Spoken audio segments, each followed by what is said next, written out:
the absolutely wonderful achievement on of the Debenhams workers who've been on strike for more than 300 days. I believe it's 333 days.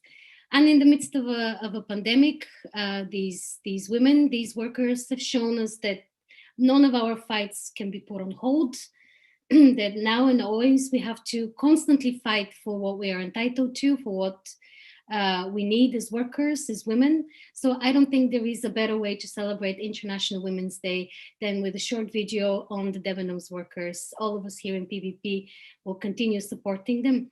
So Mark, please play that video now, if you can.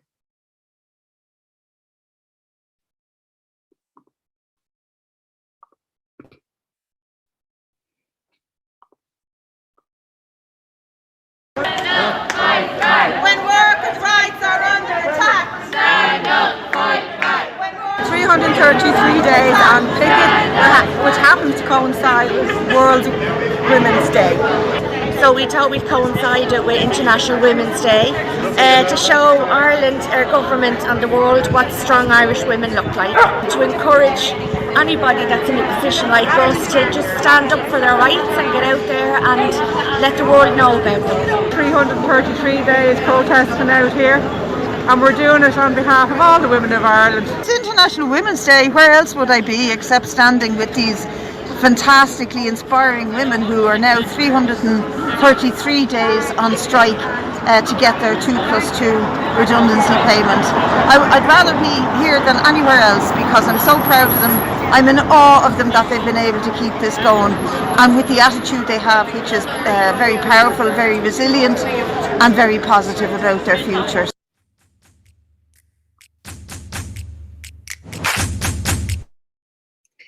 Absolutely brilliant solidarity with all the women on the picket line today, fighting for them, fighting for us, and certainly bringing the spirit of International Women's Day to us as well.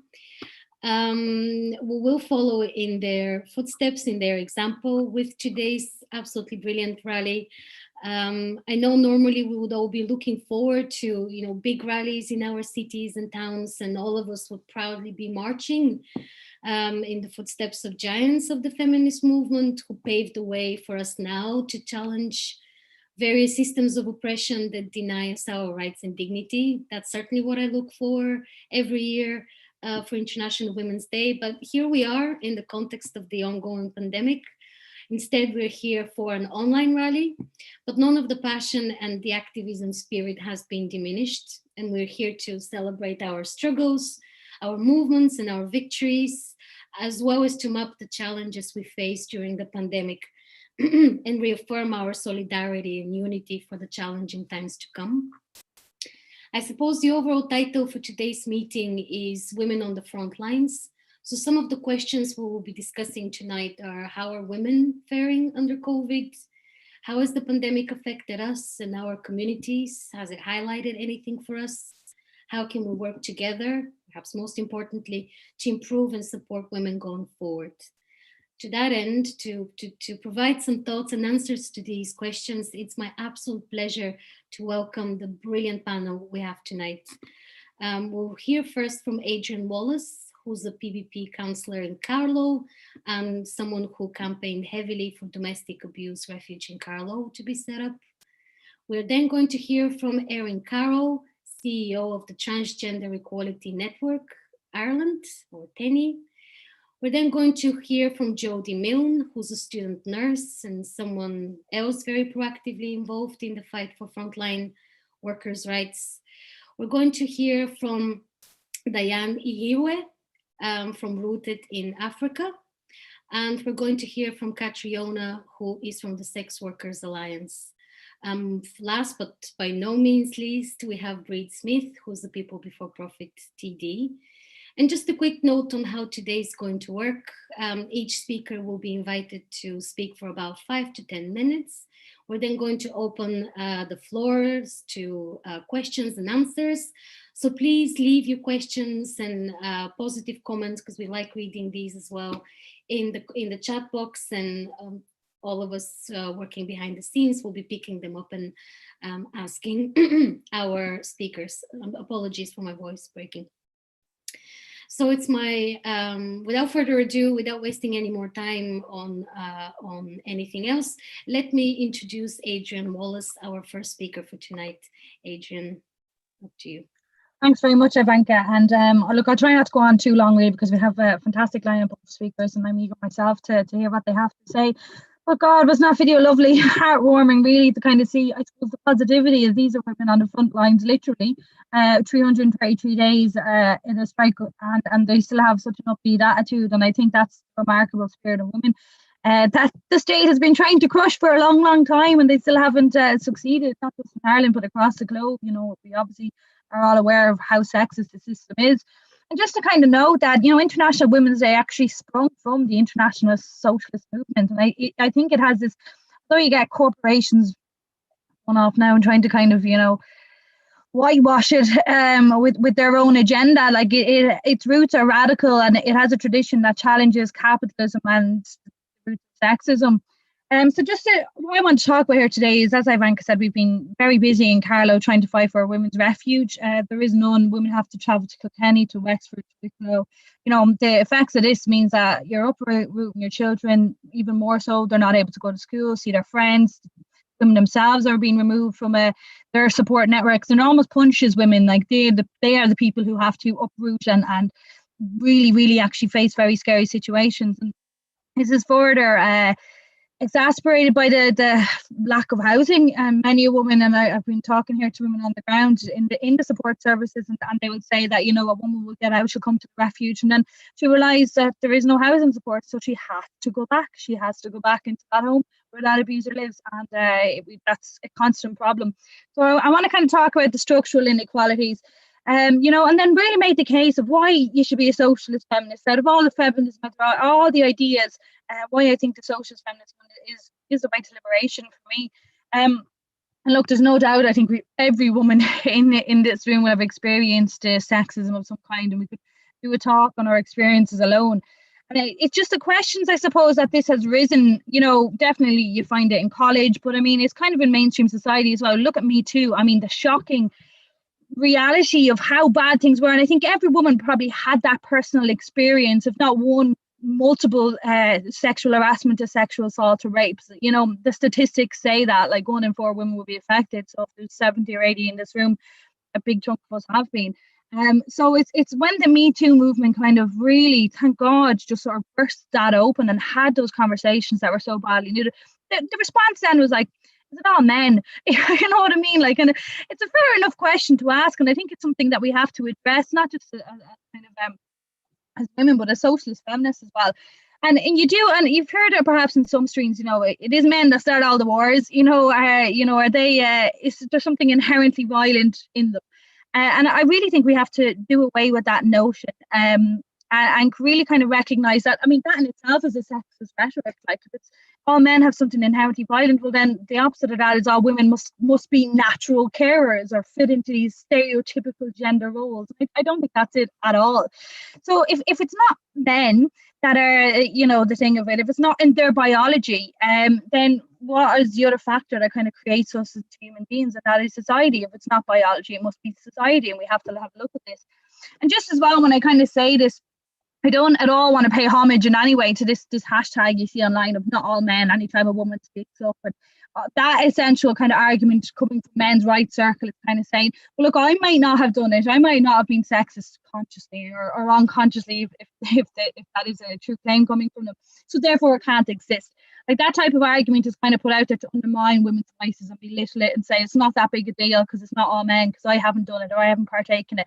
Actually, the reality is there's enough of you for us to recognise that this is a very important societal issue, and shut up and listen, really, off the back of that. But so if we don't want to accept this reinforced gender stereotypes, that there's something in our nature that makes men one thing and women one thing, then we have to look at society. And you look at the history of humanity throughout this time, and I think Friedrich Engels was one of Karl Marx's good friends, and he did a kind of anthropological study called the rise of the family, private property and the state. And what he really recognised is kind of looking at different tribes throughout history to kind of his modern day, which was about 100 years ago, but again where sexism was rife. And he says that it was actually with the rise of class societies where we see the rise of oppression of women. and that we you kind of notice that he looked at different tribes, the kind of Native Americans, and saw that there might be gender roles in terms of women have children, we have to bear them, we have to feed them, breastfeed or whichever. So that obviously means there's certain work at certain periods of life that we can't do, physical labor or whatever. So there might be a sexual division of labor, but the fact that they were actually both held in equal light and given equal consideration and both had equal power. And then when we see the rise of kind of the surplus, so we had extra crop that we could then trade, and there was money to be made, and economics, is that women were consistently pushed into the home to rear and breed the next kind of lineage of society of workers. And that when we were pushed into that role, that all our kind of economic equality was definitely stripped from us in that process. And I think that's kind of looking at a longer historical analysis, let's say, of society and the role that women play. But it does show that it's not natural or inherent for this society to be this way. And we do recognise that, it is quite sickening, the treatment of women. And you kind of take that to modern day here, and the surge in domestic violence that we're all very, very well aware of with the lockdown. Does that not show you something? I mean, your home is your bread and butter. It's the thing you have. And for so many women and children, it's not safe. And the most vulnerable are taking the brunt of this time and time again. And even today, then, where does that come from? And I think the questions they have to see in society, how continuously objectified we are as women, consistently demeaned to adverts in every part of popular culture. And you see this kind of, and it is by design, ads are designed by this invisible hand of the market, and it would deliberately drape a woman over whatever commodity they want to sell, and kind of it really attempt to blur the lines between product and person. But then at the same time, you see it in your TV, you see it in your magazines, you see how women are pretty, they're meant to be good to look at. And often actually you see in a lot of American sitcoms is that you might have some older man who is not at all attractive, and he's married to this absolute evil Hungaria or some absolute stunner. But how we see even in the most basic aspects of family life as it's presented, you kind of see that women have a higher standard to meet. You're meant to be good looking, you're meant to offer some sort of gratification to me. And then when we are objectified on this level across all realms, the message has been sent out there that we are not equal, we're not fully human, and we are here to serve a purpose, be it a sexual gratification or to kind of bear the brunt of the frustrations that men feel in the home, and whether that's an emotional or physical punchbag. That's the reality of that logic when it's spewed at such a level. That's the message that is taken up. And I think that we have to kind of notice that as a society, the government has consciously chosen to deny funding to these sectors, to the community sector. The cuts that were shelved into rape crisis centres, domestic violence, all that during the recession have never been replaced. So although kind of funding has increased bit by bit, it's not even actually where it was. And yet the surge, not only in this lockdown, but the surge in domestic violence during the recession as well. And so if you kind of recognise, look, the government is the authority really in most of our lives, dictates many aspects of it, but it plays lip service. It's and you see an awful lot of this kind of monologue coming out now around International Women's Day. The Liberals say, oh, it's dreadful, yes, it shouldn't be happening, and speak up for women's rights. But the reality is that they're actually giving financial priority to giving corporations tax breaks rather than funding these services. They have made a very conscious decision. And this then again reinforces this idea that, sexism is allowed to continue. We're not actually going to do much to stop it.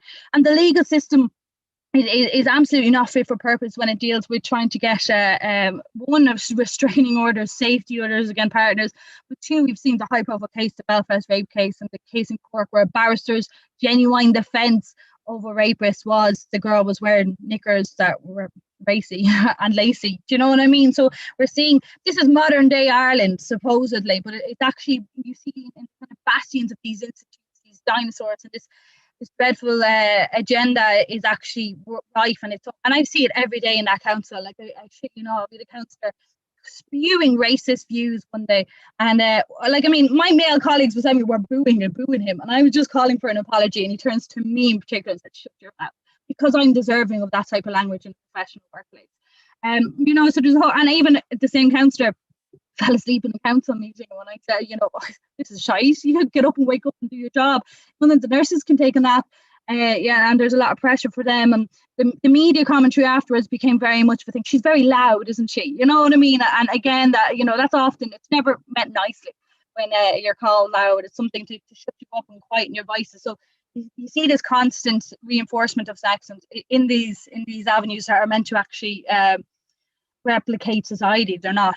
And I'll try not to kind of go on for too much longer now, but to really kind of recognise that the role of the family as well, and I suppose how it is spelled out, that kind of nuclear model where you have male, female, and the child, and a huge amount of the housework and the child caring falls on the woman, and that this image of the family, I mean, there's thousands of different variations throughout history, throughout different cultures, how a family can and should be ran, and often a lot of that, you know, child rearing is done communally, and the housework is definitely not just a woman's job. But it really, I think the current model of the family and how it's constantly perpetuated as the only one, and it appears natural and normal, and anything else is a bit odd. It actually is a place of the most basic subjugation in terms of the amount of labour we have to put into it. You know, and it's never anything that's kind of given back or actually really given credit for. As well. So we have to kind of fight for the structural inequalities to be addressed, because without structural inequality, there will be no equality. And that means proper housing, as I touched on earlier, but publicly funded childcare. I mean, that's a very modern demand that needs to be actually at the top of any progressive government's agenda. Fine Gael and Fianna Fáil and the Greens have not done that. They're in a position where they couldn't or not.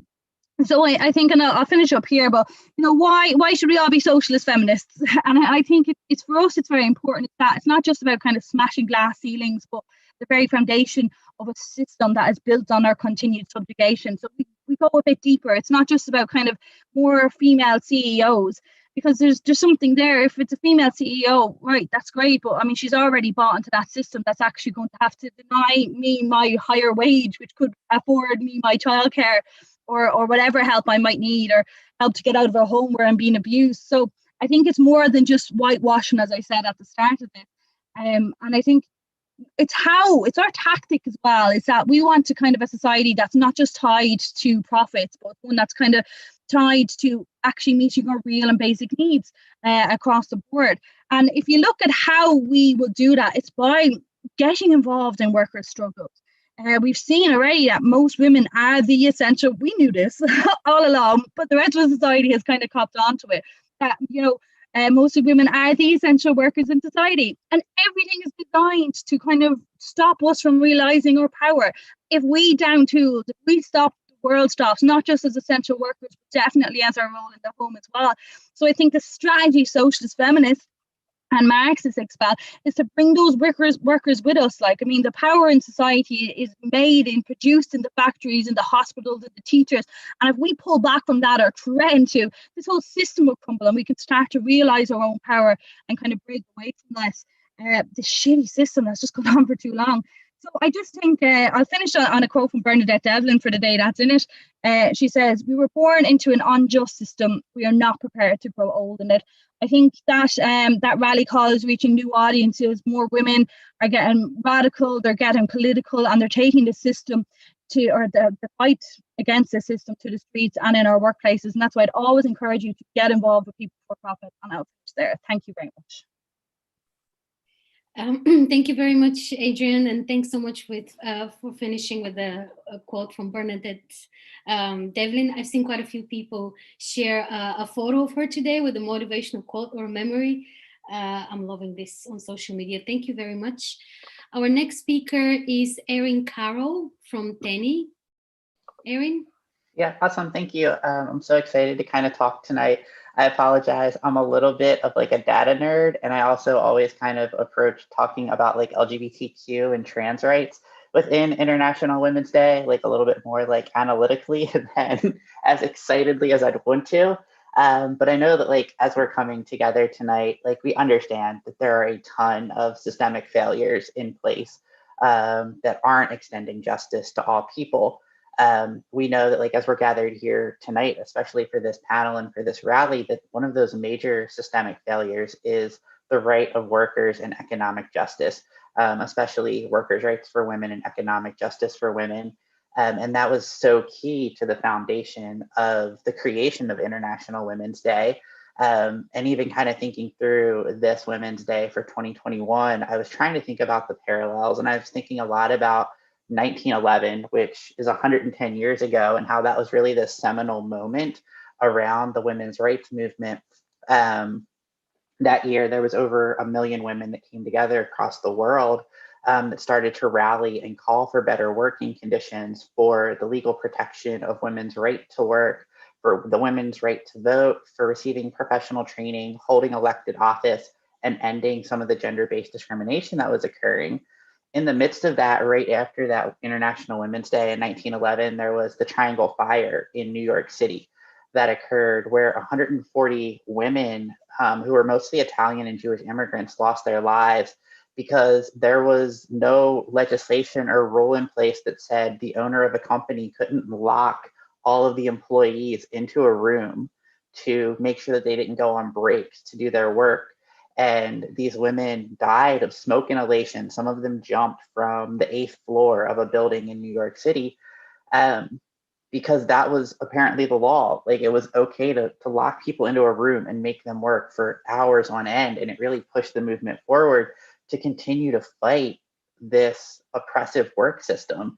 And here we are 110 years later, and we still see some of these same oppressive views and systems in place, challenging the advancement and inclusion of women. It's further challenged by, the gendered nature of even the way our society is and work is. And one of the other challenges that's come up, that's really been brought to light during the pandemic, is the challenges of movements that are seeking to pull women's rights groups apart rather than together.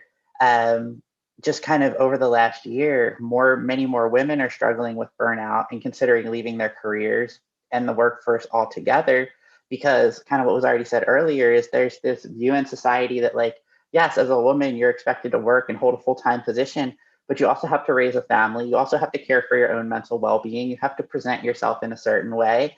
And I read a stat somewhere the other day that I think it said it was only like 2.5% of men worldwide contribute more than 4 hours a week to like household chores and duties. The rest of it all is left to like the person that is fulfilling that motherly or womanly role. So like you're expected to do all of these different things, and then you have the additional pressures of COVID-19 and a workplace. And prior to the pandemic, some of the challenge that many of us had was figuring, oh, we have to live in a society where we have to seek a work-life balance. But now all of us are working remotely, and we're not even a society that has a work-life balance. We're a society where we're now living at work. Other stats that just we know of as we think about International Women's Day is 73% of all women internationally have experienced bias in the workplace, which has caused them to be fired, not be hired, or get a promotion. In the pandemic, women are actually 24% more likely to permanently lose their jobs and not recover them after pandemic restrictions are eased.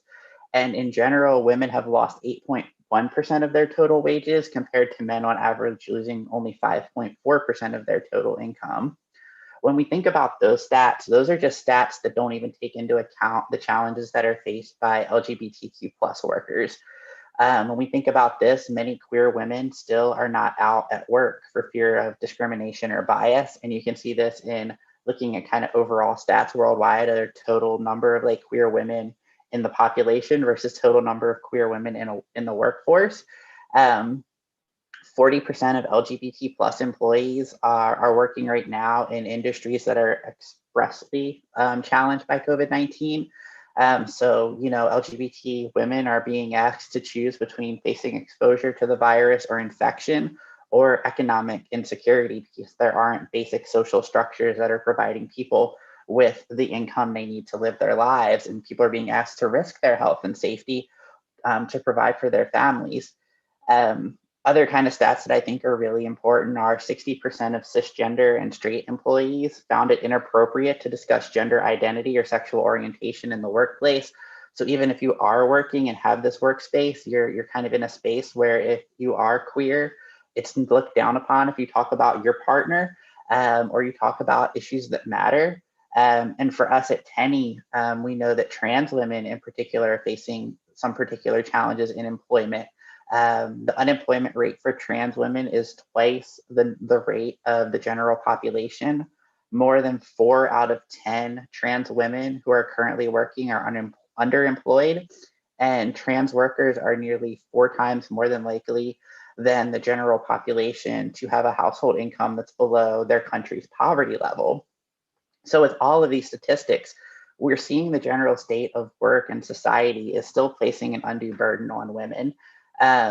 There's just the challenge that we also see, like I was saying earlier, in this International Women's Day, of divisive movements and arguments that are seeking to drive wedges between our groups rather than bring us together. We face kind of this exclusionary rhetoric that's going on that's, maybe reducing women to body parts or their ability to bear children, further reinforcing negative social stereotypes that expect us to perform and fulfill certain roles. That's contributing to oppression and stress. There's also arguments that stem from this feminism that is too small to include the diversity of our world. And it's too small to understand that as women, we all share the burden of each other's pain. So whether that challenge is a challenge faced by working class women, women in the workplace more generally, or understanding the challenges of balancing your life, your work, and your family under these misappropriated gender norms and expectations, we have to kind of take time today and every day to remember that we're stronger together. I also know that International Women's Day was doing the hashtag choose to challenge. And one of the things I was thinking on that is kind of the work that we're continuing to do is continuing to choose to challenge exclusion.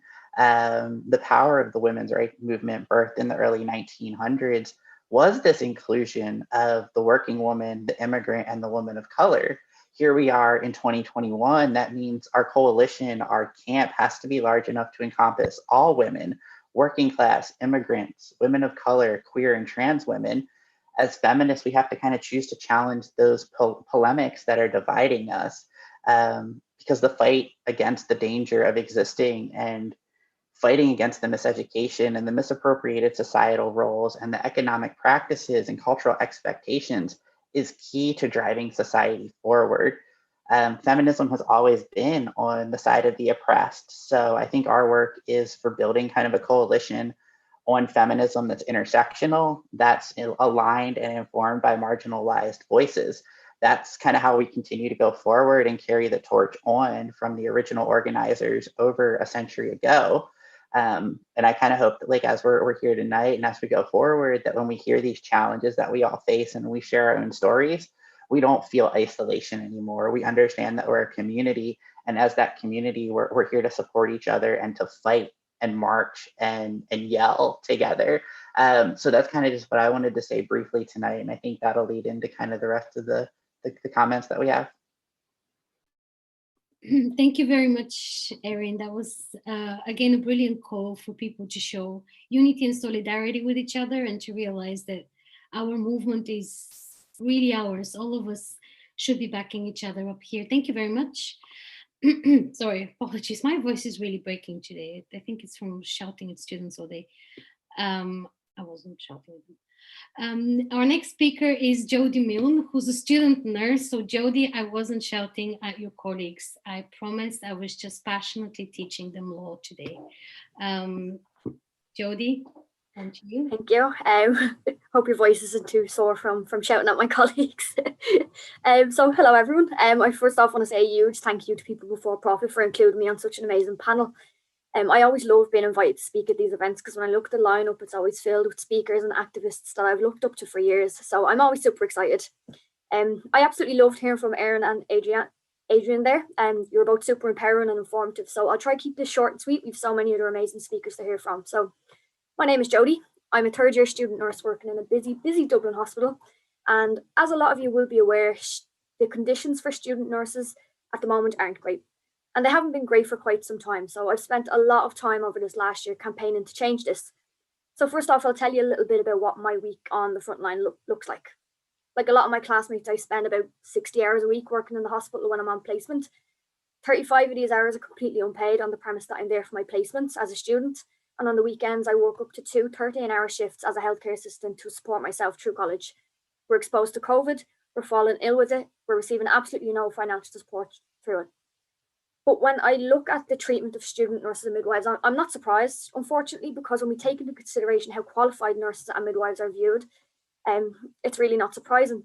Our roles are viewed through this patriarchal lens, and we have to fight for professional recognition. We have to fight for pay parity. And even then, we get the nursing is a vocation, as if it's not a highly skilled profession, which requires years of intense training. We absolutely never see male-dominated professions going to this length. And I fully believe that if nursing was a male-dominated field, we would never have to strike for fair pay and conditions. There's a huge gender imbalance in nursing, as we're all aware. And I think this all goes down to the way society views both nursing and gender roles as a whole. As Adrian said earlier, we are conditioned to see caring qualities as a female trait, and it's wrong, and it's damaging to the profession. And there's plenty of potentially excellent nurses and midwives who won't enter the profession because society has told them it's not for you. And we all kind of have to do our bit to fix that as well. With that being said, entering the nursing profession as a young woman was probably one of the most empowering experiences for me, because for the first time in my life, I saw a large amount of young women in managerial positions climbing the ladders of their career based on merit, based on experience, and with less emphasis on their gender. And that's been a huge, huge influence in my life so far. This was super inspiring to me, not only as a student, but as a feminist. And when I think about all these women on International Women's Day, I think about these women who are branded as heroes, and these women who stood outside and they were clapped for back in March, as embarrassing as that was, and the women who carried us through this pandemic. And I think of them on this International Women's Day. I absolutely hate the phrase girl boss, because it reminds me of this capitalistic CEO mentality, and it's not me. But if I was to rebrand it, I would relate this to the influence these women on the front lines had on me as a young woman also on the front line. Maybe I could get behind it. Being a woman on the front line when we live in a patriarchal society brings its challenges, but it inspires me every single day. And I think that's kind of my 2 cents. Anyway, happy International Women's Day, particularly to the Debenhams workers. That video at the start was absolutely amazing. Their determination and strength is inspiring. But another message I just particularly want to send home to everyone is, if your feminism excludes trans women, or women who are an ethnic minority, women who are sex workers, or women who are disabled, you are not a feminist. If your feminism is not intersectional, you are not a feminist. And I think that's all I have to say. Thank you. Thanks very, very much, Jody. Thank you for highlighting the absolutely crucial role frontline health workers have played on this island during this pandemic, around the world, really. There is a comment from Marnie: solidarity with the student nurses, pay them now. If I were religious, I would say amen. Instead, I will say solidarity, comrades, absolutely. Another very positive comment is brilliant perspective on feminism, Erin, which challenges the rather narrow view of many. Your words of inclusion are key, absolutely. And a comment from Siobhan: brilliant, Adrian. The system totally aims to suppress our power. COVID only highlighting this further. Couldn't agree more. So please keep leaving your positive comments and questions in the comments box there, in the chat box even. Without further delay, our next wonderful speaker is Diane Ihiwe. Diane, I asked you if I was butchering your name. I pronounced it right behind closed doors, and now I've been butchering it for good 20 minutes. Diane is from Rooted in Africa. Thank you very much for being here tonight. And yes, on to you. Thank you. Thank you, Ivanka. And you did say it properly, so no problem. So my name is Diane Ihiwe, and I'm a social worker. I work with children in care in Dublin. I'm also a co-founder of an organization called Rooted in Africa and Ireland, which really is a space of people who are rooted in Africa, people who can trace their roots in Africa, but also now living in Ireland. I suppose where we came from, the idea of this organization, unfortunately, was born out of sadness. In 2019, a young girl, Mia O'Neill, killed herself because of being racially bullied. And her mom she spoke publicly how her beautiful daughter was bullied for 6 years since she was 10 years old. She was called all the bad N words you can think of. She was often told to go back where she came from. And so she decided to kill herself. And that wasn't the first time a young person have killed themselves because of racism in Ireland. And we knew that wasn't the last time either. but also we were dealing with a community of Irish people who were denying and calling us liars for saying there is racism in Ireland. So we thought, what can we do? So we came together, myself and my friend Joyce and I. And yeah, really that's what we started. We were born out of passion, out of purpose, and out of love to just see a place where Black people, Black children, Black young adults, Black parents can come and re-energize and, you know, find a community and find gatekeepers to different things and just be a family. That's who we are. We launched last year. So far we've had different things. We've had gatherings, we've had support corners, which are mental health spaces for people of African descent, supported by psychologists, psychotherapists, and social workers. We've created a space for people. We also had something we called a youth support corner, which was a space for children between 13 and 18 to just be themselves. And we had 4 meetings, and after every meeting, I went home crying. Well, I was in my home on the internet, but I cried every single day. And normally I'm a tough person. I'm also a social worker, so I thought I've seen it all. But hearing a 13-year-old tell us adults that they face racism every day in school. They can't talk to their teachers because when they talk to their teachers tell them to either forget about it, or it was an accident, or the person didn't mean it. So they don't talk to their teachers. They don't talk to their parents because they don't want to upset their parents. They don't have friends to talk to about it because they are surrounded by white children. And so white children cannot understand their experience. And that was the first time 13-year-olds were able to talk about racism and cry together and laugh together and be, just be children, not the Black children, just be children facing difficulties. But they knew they had support. They knew there were people listening to them. And that was really the highlight of our work. Sorry. Of our work, because it just really highlighted how it's not just a myth. Racism is alive and well in Ireland, and it's affecting everyone. It's affecting our children especially. And unless we do something, we're going to have more kids dying. So that's how Rooted in Africa in Ireland came to be, and we continue to do the work in the community. So I suppose when I was asked today to come and talk about the impact of COVID on women, the first thing that comes to mind is, by default, when people talk about women, they're talking about the white, middle-aged, cisgendered woman. And when we talk about the impact of COVID on women, it's such a divisive word, because COVID did not affect women equally. COVID affected women disproportionately, depending on your race, your gender, are you able-bodied, your class, where you lived. COVID affected us differently, and we need to acknowledge it. And it's funny because for the first time, white middle-aged women have a little idea of the lives of minorities every day, have just a small bit of insight of how we live our lives every day. For example, for me, how has COVID affected me personally?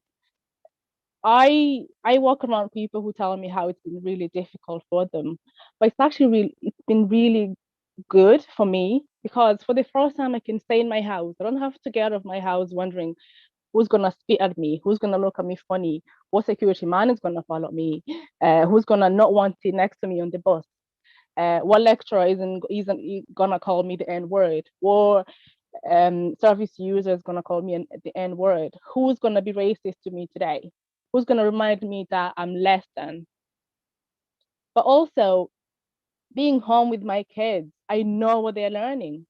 I know, their friends in the year I didn't call them the N word. I know their friend in the year I didn't tell them to go back to where they came from. I know whatever they're learning online, I'm able to support them and teach them and I'm not worried about how are they going to feel as if they don't belong. So for the first time, I'm actually really happy to be at home, and I'm fine. And in a way, I feel like I know how white people live every day, not having the worry on you 24/7 of what if.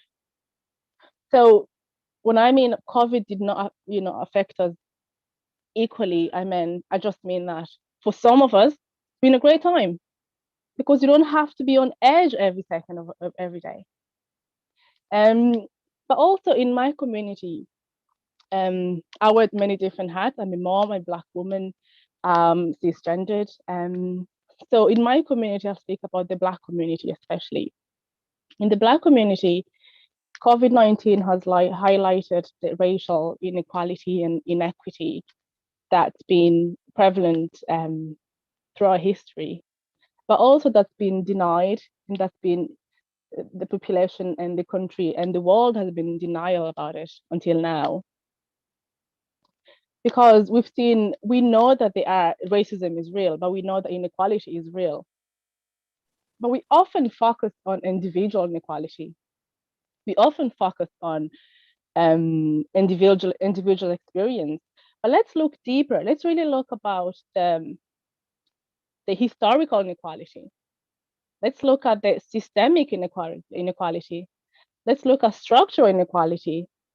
Let's look at institutional inequality before we can really go down to individual, because the systemic side of it really shapes how resources is distributed in the community, defines how am I able to access healthcare, will define how people in the Black community are able to speak up, they're able to access whatever they need, resources.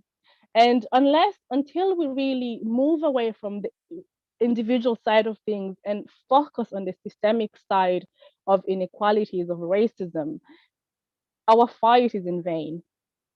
Our fight won't really have much impact, because I can change how I think, you can change how you think. But if the system itself that's oppressing me doesn't change, our fight is in vain. We also know that racism has been a determinant of health. We know that racism contributes to the health of the population. And up until now, until COVID, people thought it was just a myth. But now for the first time, if you look at statistics all over the world, unfortunately, Ireland is notorious of not collecting race and ethnic related statistics, and that's a shame. But if you look at other jurisdictions, we know that Black people are dying disproportionately for COVID. We know that Black people are contracting COVID at a much, much higher rate than the general population. And again, until we go back to this systemic inequality and demand things like collecting racial data for us to have something to work on, all our fight is in vain. We know that COVID-19 has impacted the wealth and income disparities of the population.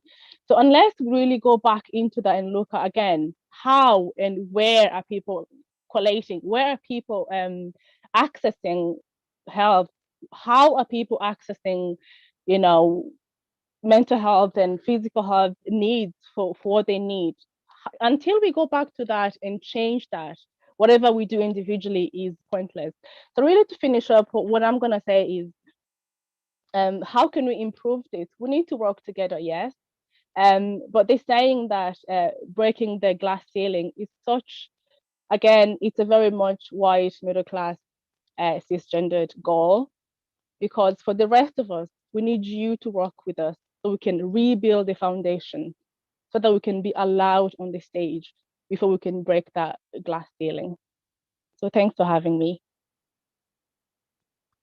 Thank you very much, Diane, for reminding us that our aspirations are bigger than breaking glass ceilings, but very much changing the structure in which we all exist. Thank you very much.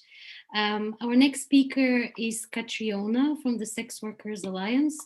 Just a quick note that unfortunately we still live in a society where sex workers are persecuted and threatened online and in person. For the purposes of safety, Catriona is not going to switch on her camera, but she's very much there and she's very much welcome.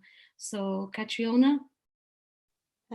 Yeah, unfortunately, I realized that my picture has a big picture of myself with some dogs, so I'll just turn on my camera there because it's not going to make a difference. But I just don't blast my face, so please, people, don't screenshot it and show it all over. Sorry, I'm just going to grab up my notes here. So firstly, thank you everyone for asking me to be part of this panel, and also it's been some with such amazing speakers as well. So I'm also, like everyone else has said, I'm going to try and really keep it short. I even timed myself earlier just to make sure I'm under the mark. I think there's like a definite fatigue when it comes to International Women's Day. So, which often seems to be more about like celebrating like girl bosses, and it seems to really ignore its origins as a working women's day. So it's Working International Women's Day, and it really should be about collective action rather than individuals. Sex worker voices have often been ignored or considered not valid on Women's Day. So I'm glad to see we've been asked to participate on this panel. Like, sex work is gendered, and most people who do it are women or work as women. It is often like other forms of gendered labor is not valued or not considered work. So when the word sex worker was coined in the 70s, compared to other words like prostitute, courtesan, hooker, it was to acknowledge that sex workers sell their sexual labor, whether it was full service worker, porn actress, or stripper, and so forth. Sex work is interesting as compared to other forms of labor. There's a low threshold of entry. You can just put up an ad somewhere, put up explicit photos, and off you go. So what we see is a lot of people opting to do the work is you can just get the money immediately and not have to wait around till the end of the month to get it. So we would work with a lot of people who are street-based workers, and they'll be like, oh, I need some food for my child. So they'll just like put some more, just go on the street, or they'll put up like a cheap ad somewhere. And that's what like is so good about it. But the downside of this, it's precarious, and it's also because in Ireland particularly, and most places in the world, we're often forced to work in semi-legal ways that make workers more vulnerable, or very vulnerable. And we've seen this during the pandemic. Most of the workers that we deal with in Sex Workers Alliance Ireland, or SWAY as we like to call it, are full service workers. So they are workers who see their clients in person. What we have found, and then so like that's not really ideal for COVID, because big thing is we have to keep physical distance. So our income basically got decimated overnight or within a few weeks because of COVID. And many workers did not want or could not access the PUP payment. As many of them were forced to kind of out themselves as a worker, and they did not want to do that. And then they were like trying to come up with different ways to kind of like get around this. They still need to make money. And so some of them opted to go online. And there was lots of people where that simply wasn't an option, going online.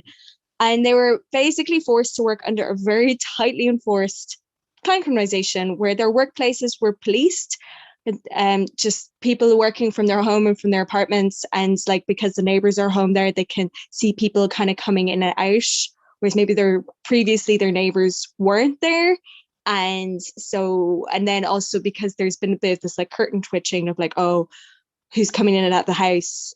And that has been particularly difficult. And then we've also seen it on the street as well, where workers were basically, the guards were kind of going after workers who were working on the street.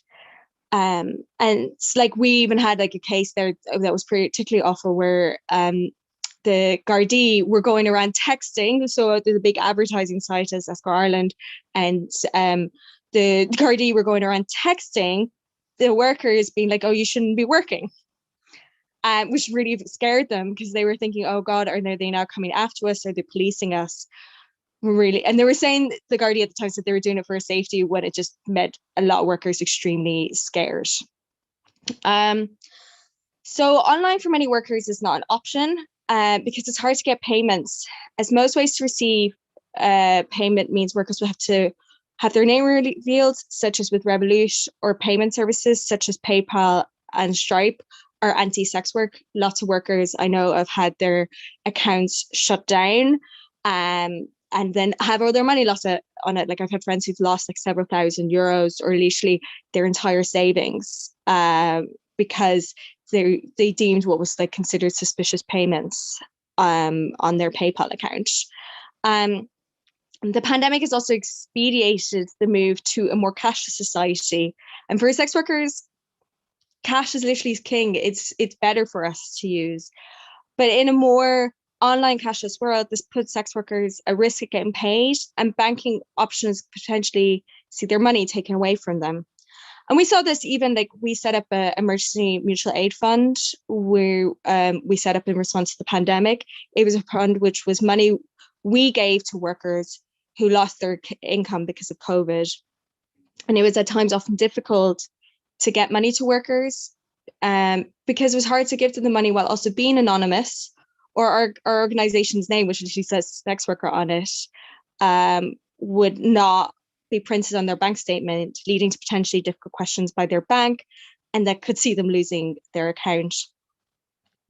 I've seen, especially during this pandemic, with a lot of women have lost their jobs, but even before this, how more and more women are doing sex work, especially online work. You're just seeing just like lots of people opting to go to OnlyFans as a means to make extra money. And I like to point out, most OnlyFans online workers are not making thousands and thousands. It's something I really hate that has just come up a lot. A lot of them are just making just something extra to help them get through the month. And we need to bust that myth. We have a huge saturation of workers, particularly online workers, because the money in most jobs that they're be doing kind of most of the time simply isn't enough to survive on. And historically, women have opted to do sex work, as often they were limited in option in terms of making money.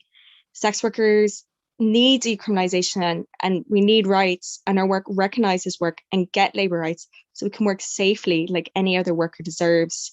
We also need to provide better supports for women, whether it's housing, education, childcare, so they don't engage in sex work. So they don't have to engage in sex work if they don't want to, or rather not to, in order to just have their material needs met. So this International Working Women's Day, we're not talking about sex worker being empowering, which is the language of the girl boss, but it's about sex workers having access to rights and safety that any worker deserves. So, thank you very much, Katrina. I've been corrected that it's Katrina rather than Triona. There were times when I couldn't pronounce the word Doyle correctly, so that just tells you.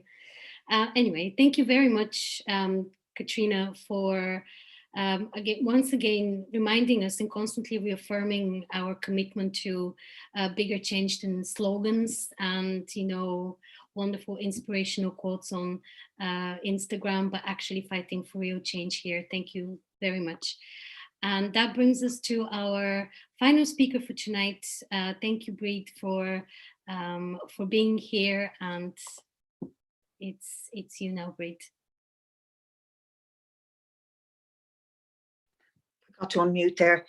Thanks very much, Ivanka. And I want to say a huge thanks to all the speakers and also to the organisers, because it's an extraordinarily interesting panel, very unusual in terms of my attendance at International Women's Day rallies. This has really gone into very kind of important areas in a very, very interesting way.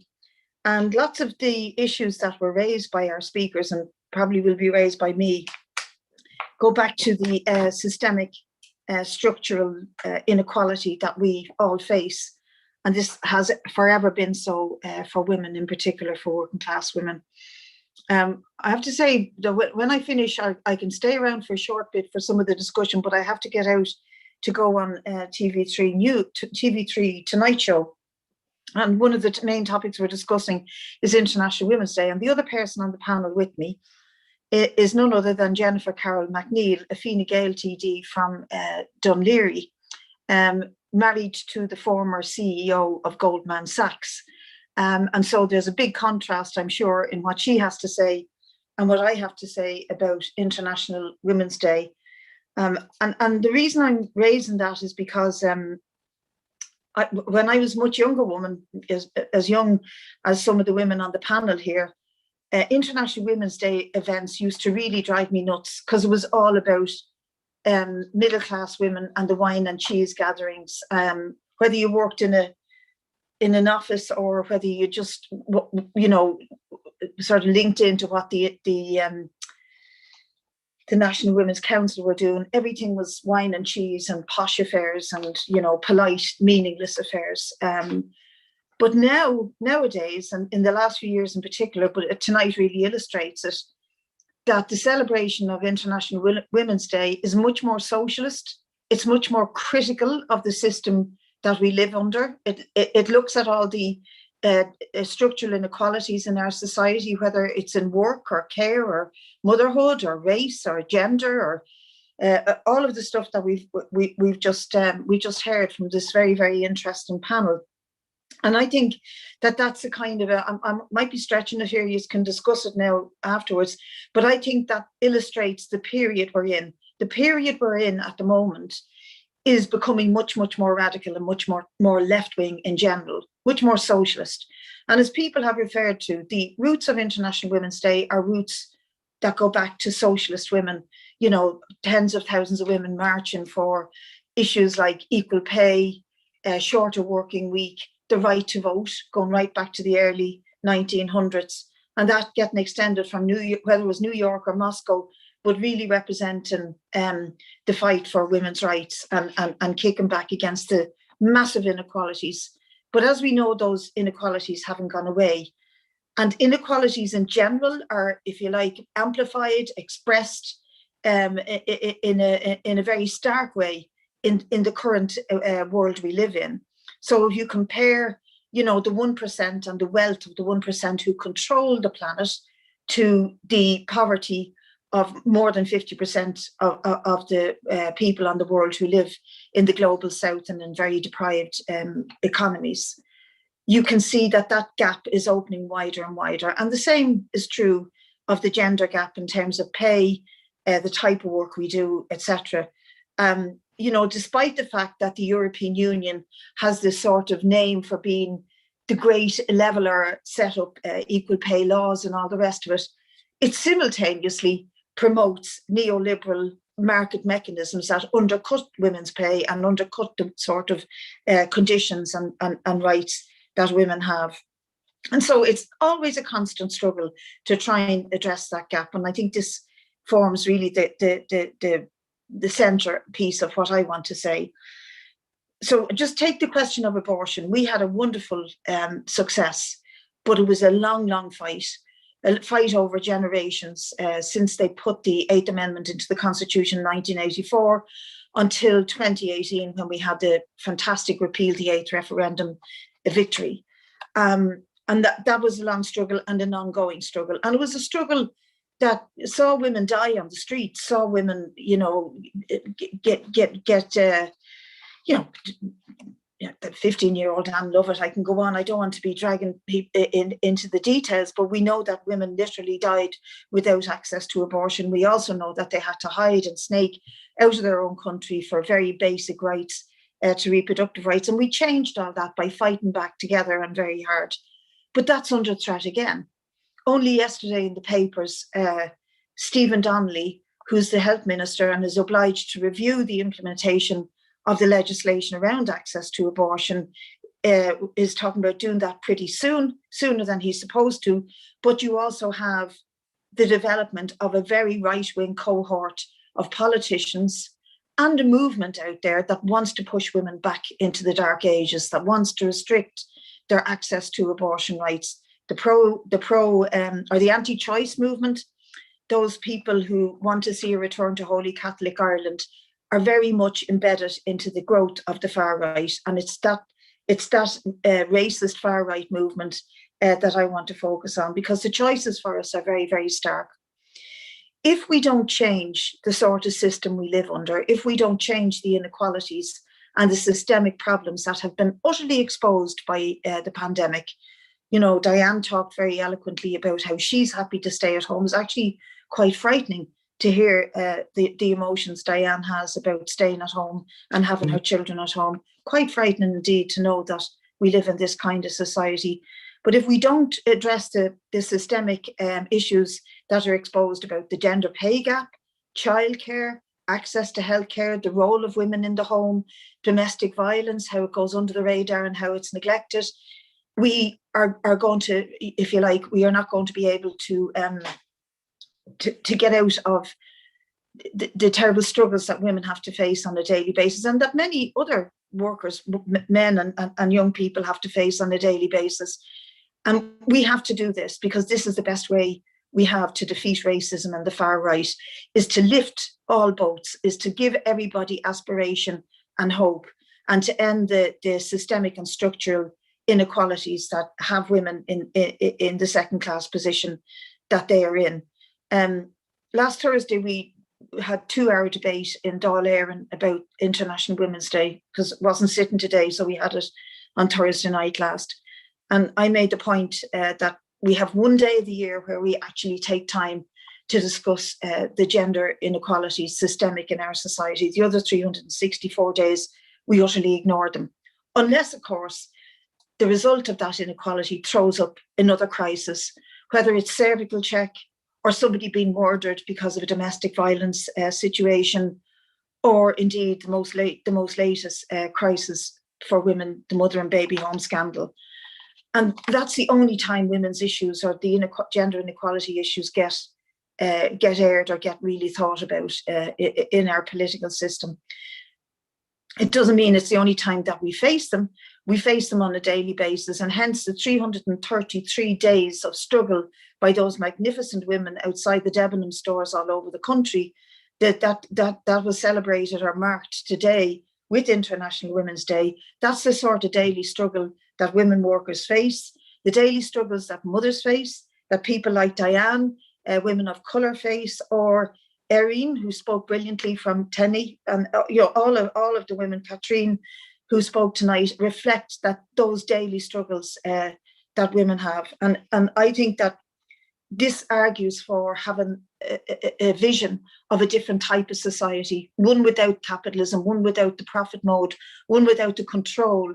That means that, you know, the powerful men who rule the world will always push back the rights of women, whether it's access to reproductive care, to decent childcare, or indeed to proper equality in the workplace. Women do all the shitty jobs, for want of a better word. I'm not denigrating the women who work at cleaning, at caring, at working in the hospitals, running the call centres, running the hotels industry, the hospitality sector, pubs, shops, all the rest of it. But they are the jobs that keep women in the lower paid, lower income bracket all their lives, and mean that they come out after their working lives with less pensions, with less resources as against their male colleagues. And it is not in the interests of their male colleagues, of their sons, their brothers, their partners. It's not in the interests of our men folk to have women fare out less. How would it be in the interest of a man for a woman not to be able to access childcare, not to be able to access abortion, to be locked up at home because she's scared to go out or is uncomfortable about going out because of her colour or the colour of the skin of her children? And these are the issues we have to fight. And I think we should fight it with view to getting rid of the system. The current capitalist system is rotten. It's only getting worse. It's only exasperating and exaggerating the inequalities at every level. We need a different type of world. And that's a world that we need to win and to share. And I'll finish by quoting a wonderful socialist feminist whom many of us look up to. Rosa Luxemburg once said, and Rosa Luxemburg was murdered for her views on these things. She once said, we either have barbarism or we have socialism, and they are the choices that faced her in her day, but they're certainly the choices that are facing us today. And so I would encourage anybody who's listening in, who's a feminist, for all the reasons that Erin covered, and Jody and Diane and Catherine, feminists have to be socialists, have to have a socialist view to change the world around them. And I would encourage people to get involved in the Eco-Socialist Workers' Party called People Before Profit. If you've never heard of it, I'm sure it'll come up on your screen from time to time. Thanks very much. Thank you very much, Breed. Indeed, if our movement for women's rights and equality doesn't take to heart the issues of all of us, then it's not a movement that is sustainable or we're fighting for. We're now going to open it for questions and comments from the chat box. I just quickly want to read a comment from Fiona, councillor in North Belfast, the People Before Profit councillor. So brilliant to hear so many voices speak up for socialist feminism. The material needs of women smashing societal inequality in the north of Ireland. We're seeing an attempt to roll back on abortion rights installment, cuts to welfare, a budget being introduced tomorrow that doesn't address inequality, which will disproportionately harm working class women. It's clear we don't need more girl boss of establishment women in office. We need more socialist organizing to take on the establishment, and this whole block can stand in the way of our rights. Which is, I think, a brilliant comment to lead us into the first question, which is for all the panel. Sorry, you're all here as individuals from individual organizations, but how can we come together as one to fight together for liberation for us all? I don't know how we want to take this. I can start in the order of speakers. So Adrian? If we all join PBP, it would be one collective movement of change. But like, I mean, everything that the speakers have said here is something that is in our politics, and it's 100% true that we don't just need a political party that can fight for that, as Breed has fantastically done in the Dáil and in councils, but we need it to lead a movement to change as well. And I think People Profit has that everything that was mentioned here is something we're fighting for. So why not all just join, make it easier, and hopefully come around a bit quicker. Thank you very much, Adrian. Erin? Yeah, for me, I would say it's really remembering that like everything that we do is an alliance, and even like within that alliance, none of us have like a superior knowledge. I think kind of like one of the biggest challenges we have as organizations, like organizationally, is someone thinks that like they have the corner on the market for activism, or know everything that there is to know. And I think kind of like when we have events like this and when we see that like our organizations can work together, we learn more from each other than we do by trying to kind of invent our own way forward. So just always listening, always learning, and understanding that someone else is probably smarter than us on a lot of key issues. Thank you very much. Jody? Yeah, absolutely agree with Erin. There's it's basically come together, listen to each other, and fight with each other for each other. As women, we'll all have our differences, and I, as a white cisgendered woman, might never understand the experience of a trans woman or a Black woman. And it's important that we listen to these people and don't have this kind of doesn't affect me attitude. It's important that we listen to each other and platform each other and bring ourselves up. Thank you very much. Diane, same question. Absolutely. I think it's about collective action, collective dream, and allowing people to get into the arena of making decisions by remembering that there is an army of women behind you. Also, it's about remembering that feminism isn't just about the fight for gender, it's about for the abolition of all systems of oppression. And just remembering that all the sisters have to come along, the whole community have to come along for a collective dream. Absolutely. Thank you very much. Katrina? Yeah, so I think I'm just repeating what everyone else is saying. So like just like showing solidarity, listening to others. And I think there's like a huge thing which comes from more the disability movement. So nothing about us without us. So like including, I think particularly if you're looking after for those who benefit the least from the system, if you're listening to them and you're thinking of them first and you are raising their voices, then everyone else gets helped along the way. So Excellent. Thank you very much, Katrina. Breed? Yeah, just to say, I totally agree. It is about working together and listening and working together. And I suppose the argument I'm trying to put is that we also need to have a strong political representation. And to be honest, it's scarce enough to have strong political representation from political parties on all of the issues that we have discussed. I mean, I have to say, to be in the horrors in the place I work in, Dáil Éireann, listening to something. I'm going to have to listen to one of them tonight, but we should consider that as well, is what I'm saying. Absolutely, we have to work together. We've worked together brilliantly on all the movements around the Debenham strike, on the repeal movement in the recent past, and indeed on climate issues. Climate issues are very important to women because, again, disproportionately, women are affected by the issues around climate change, the environmental impact it has on their lives. And this is particularly true for women in the developing world, where housing and the quality of life is much lower. So these are all issues that bring us together, and we need that space to have this discussion together about these issues and to stick up for each other, and have that solidarity and support for each other, whatever the particular problem is that women face. Thank you very much, Breed. I also have questions specifically for speakers. So I will start with a question for Diane. Diane, how do we collect racial data without contributing to racism? For example, banks in the US collect racial data and then use it to deny credit. Yeah, but see, that's it. Once you know the reasons behind collecting your data, then you can use them accordingly. And also, it's about who is collecting the data. It's not just about minorities being the people whose data is being collected, but let them collect the data as well. Let them use the data accordingly, because once they have an invested interest into that, they will be mindful and empathetic about how. So it's about not only Black people and minorities being the ones that action is being done to, but let them do the actions as well. Mm-hmm. Brilliant, thank you. Thank you very much. I have a question here for Katrina as well.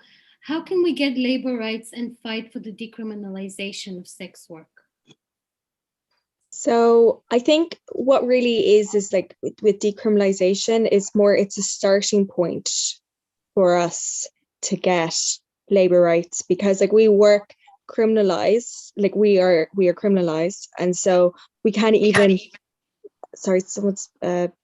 we can't even so with criminalization we can't work safely. And so once we have like decriminalization, then you can, and you're removing our rights from like criminal codes, like things around that regulate sex work is often in the criminal codes. If you remove that, and then you're shaping your decriminalization and your laws and labor laws, then you can start fighting, then you can talk about labor rights. Thank you very much. I have a question for Jody as well. The COVID pandemic made us rethink who are the frontline workers and how we have neglected to support them during the pandemic. How do we best support the call for health workers and student nurses to get the pay and the pay rise in the context of the North that they are entitled to? Yeah, that's basically it. Just support all of the movements, all of the campaigns we see. There is the public support us. That's the thing. It's not even about kind of convincing people to support these endeavours for us, because the general public want this for us too. It's all about sticking it to the man and such, getting those in power to actually realise that this is important and this needs to change. And it stretches so much further than just student nurses. You see student social workers out doing unpaid placements for weeks every year. It stretches across not only on a student level, and a graduate level in every area of healthcare. It's even junior doctors are treated appallingly as well. There really needs to be more done, especially with this new public sector pay deal. It's subpar. It's not fit for purpose for a lot of healthcare professionals. Thank you very much. I have a wee question here for Adrian as well. How can people get involved and support the work of the Carlow Women's Refuge campaign? Yeah, and look, thanks for that, because this has been an ongoing and very hard campaign. And look, we're frustrated at the moment because the kind of government that has brought it into a very bureaucratic corner, and usually we challenge that by bringing it back out into the streets. We can't quite do that because of the pandemic. But if anyone, there was a petition shared earlier up on the chat by Emma Hendrick. Please share that, give it a new lease of life, but also to email the Carlow Kilkenny TDs. 4 or 5 of them are in government. And I mean, we made this an election issue, and it was all over the literature. We'll get this one, and there's been nothing else despite the surge. So, look, I suppose in the present day, lobby those politicians, put them under pressure, give them a bit of a fight to think, there's a wider audience getting onto them about this. But join us in protest then when we can, and hopefully we will see this sorted. Thank you very much, Adrian. And I have a question here for Erin as well. Erin, we've seen the feminist movement being, I don't want to, by the way, this is a question for me. I'm blatantly abusing the position of a chair here, Erin, apologies, but we've seen the movement for trans rights being attacked by people who call themselves feminists. I think all of us here on this panel would agree that that's a weird version of feminism that we don't recognize as ours and of the workers' movement. How best do we ensure inclusivity and intersectionality of our movement? And did you think that the outpour of solidarity for trans people was vocal enough? And if not, what would you say we can do to be even more vocal and even more inclusive? Yeah, I think like what you said, even like within the question, really kind of drives home like what the point is that a lot of the exclusionary feminism isn't feminism. Like feminism from its very inception has always been about the oppressed people, has been about challenging those systems that hold people back. And a lot of it is even also tied into kind of these, like I was saying, it's like into body parts. And we've gotten to a point where in feminism, like women aren't body parts. And a lot of that, like when it gets into like things like that, it's you're cutting out like a huge portion of cisgender women as well. So I think in terms of continuing to support the trans community, it is just being vocal that you are supportive of trans people, being someone that like is willing to not be a bystander. I think like for me, like one of my biggest challenges so far in moving here has been like the level of slurs that like I'll encounter when I just like go out to like Aldi to get groceries, and I'll have 5, 6, 7 guys just come up around me and start yelling like transphobic slurs. Like I think like having people that are visible in public that call that out and don't let it stand is something to do, and just being a visible ally, not just like the slogan or the trans flag on like TDOV, but actually saying and doing some things that show other people that you don't stand for it really shows kind of the solidarity that we need and lets us know that we're not alone. Thank you very much, Erin, which brings me beautifully to the next question, which is again for the whole panel. I think during the COVID pandemic, it was constantly,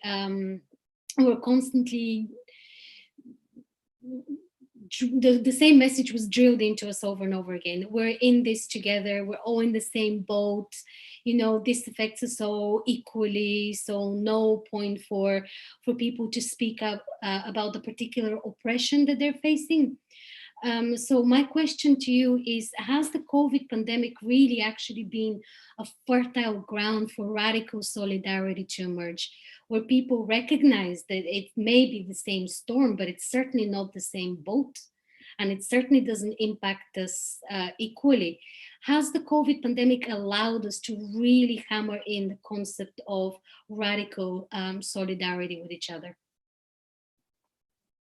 Maybe we can start the other way around. I think we lost Breed. I think she had to go to be on TV, but maybe we can start with Katrina this time. Sorry, yeah. Yeah, so actually, very interesting enough, a huge thing that I've noticed that was not even international, that was not even just in Ireland, but internationally, was the stuff around the mutual aid fund. So a lot of non-workers giving money towards this fund in order for us to give like neutral money to sex workers who'd lost their income. And it's been amazing because we've also been able to get in touch with sex workers who may not usually engage with us as an organization.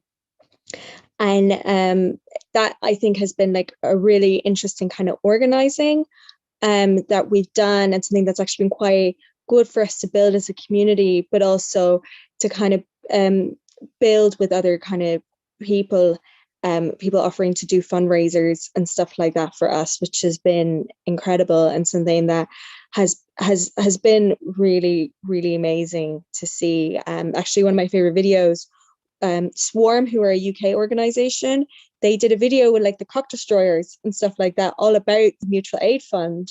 And it was all these like really well-known like porn people who perhaps would be maybe doing a little bit better, and then like, oh, go and support like the mutual aid fund. And I thought that was like incredible sort of solidarity amongst particularly richer and more well-known workers, to kind of like to support workers who are less well off. So I thought, particularly in terms of like mutual aid stuff, and one of my favorite books that's come out at the moment from Dean Spade talks about that kind of mutual aid stuff that I think has been huge within the pandemic. Sorry, just a bit of a long answer, but it was a perfect answer. Thank you so much for this. Diane, same question for you.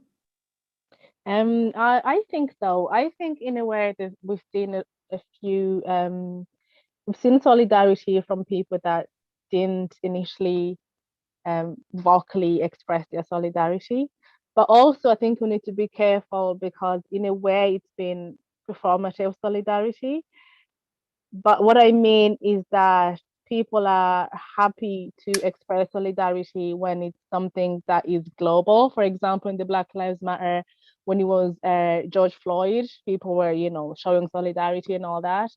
But when it was something close to home, like George Kencho, because it wasn't popular, because it wasn't something that people with big voices were standing behind, we saw the performative action really of people. So although, yes, we've seen some solidarity of a form, I'm afraid I think it's most likely performative, and we'll see more of that when the COVID is over.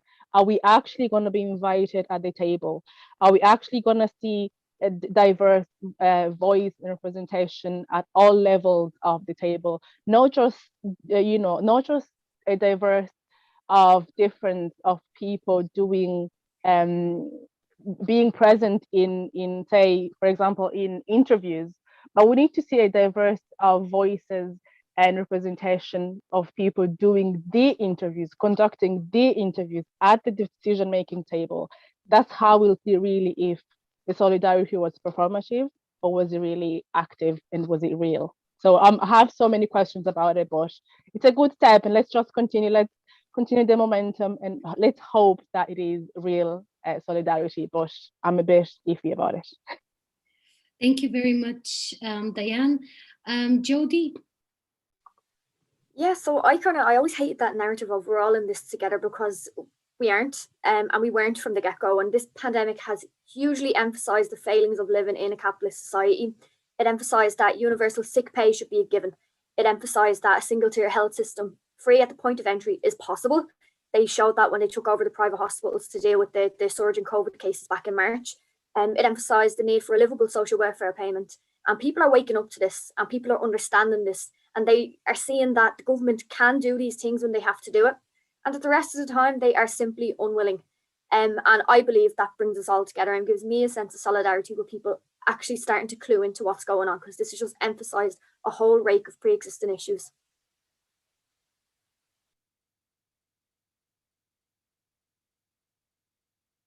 I was muted. Thank you very much, Jody. Same question for Erin. Yeah, so I think, kind of looking back at it, I think COVID has allowed us to educate more people. I think kind of with more people being kind of in lockdown internationally, there's more of an opportunity to kind of be online and find out new things. And I think as we come out of lockdown, we'll find out how much of it actually stuck.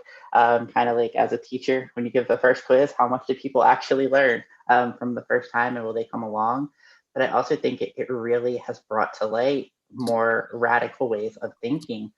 that has shown how broken society is. I think about like when COVID first started and the video that went around of celebrities singing like a John Lennon song, and they were like, "This is our gift to the world," and you're like, this doesn't get us anywhere. People finally going, we are all under the pandemic, but we all are in very different situations. And it has started to push people to understand we have to do something different. It's not that we're fighting for a return to normal. We're fighting to come out of this lockdown a better and a different society. So I think we're kind of just at this really cold junction, and hopefully it goes forward and doesn't regress. Thank you very much. Adrian? Yeah, thanks, Ivanka. And I just think very quickly to just boil it down to the thing, or physical space, and that we're not all in this together. Look at Ellen DeGeneres. I remember her at the start is giving out because she felt like she was in a prison, trapped in her mansion, compared to the women in emergency accommodation and direct provision, the women in halting sites, the traveller women who didn't have access to basic sanitation at the start of this pandemic. So there, and even look at the workplace. I mean, my council just did not meet at the start of this pandemic. The Cozy Club decided, I'm not going to risk my neck, but I'll send the workers out there and to do it every day, and the student nurses that they won't pay them, and the retail workers when there wasn't even screens or masks. So it's the physical space we operate is very, very different. They have a lot more control over it than we do, and we need to take power back. And listen, just very, Ivanka, thank you so much for chairing today. You've done a wonderful job.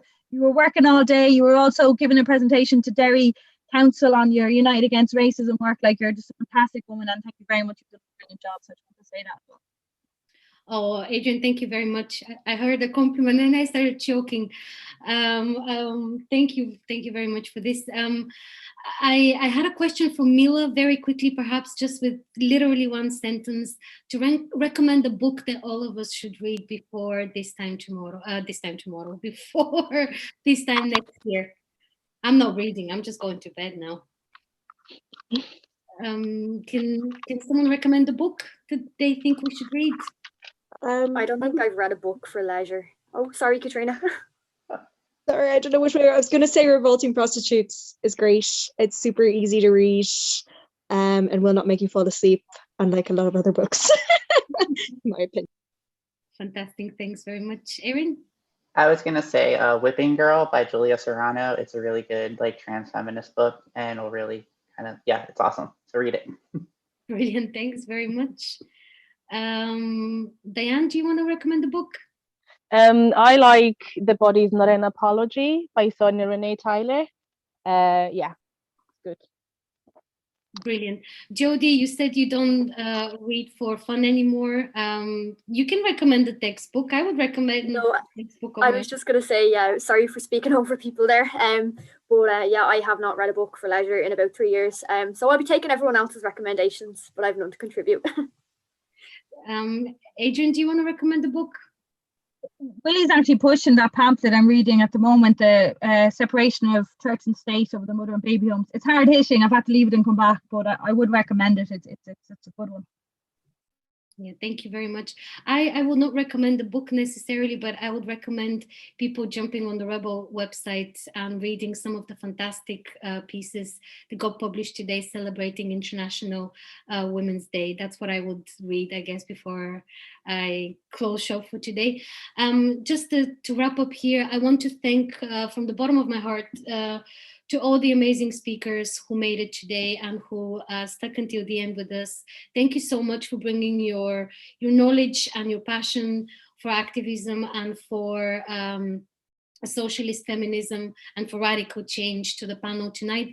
It was an absolute pleasure to spend International Women's Day with you all. What I'm taking from tonight's discussion is that the difficult times ahead and the real change that we all want will need nothing short but radical solidarity, people power, movements which are inclusive of everybody's experience and everybody's oppression and barriers to equality and dignity.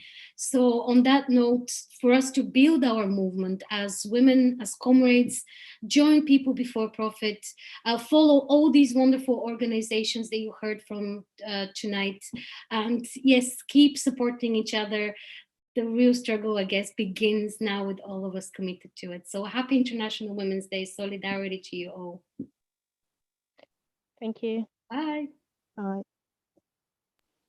Okay, thank you. Thanks so much, everybody, and Ivanka. Thanks a million.